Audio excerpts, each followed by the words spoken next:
Party General Secretary Tô Lâm, a deputy to the 16th legislature, has just been elected as Vietnam's state president for the 2026-2031 term, with 100% of the attending deputies voting in favour.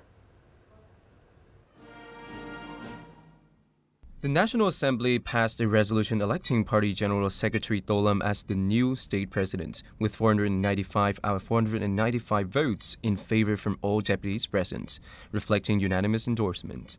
The party chief was sworn in as Vietnam's state president for a 5-year term. The newly elected state president has taken the oath of office and delivered an inaugural address. He pledged absolute loyalty to the fatherland, the people, and the Constitution of the Socialist Republic of Vietnam, and committed to fulfilling the duties entrusted by the party, state, and people.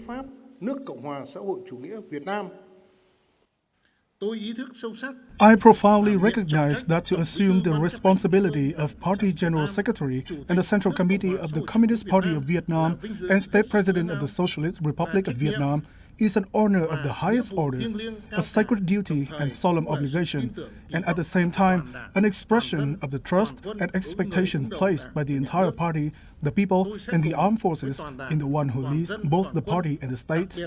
Together with the party, the people, and the armed forces, and especially with the Party Central Committee, I shall steer the vessel of revolution through all great waves and storms, reaching our destination in due course and fulfilling the lifelong aspiration of President Ho Chi Minh and the people. The biography of Party General Secretary and State President Tô Lâm is as follows. He holds the title of Professor of Security Science with a PhD in law. He served as the General Secretary of the Party Central Committee during the 13th and 14th tenures.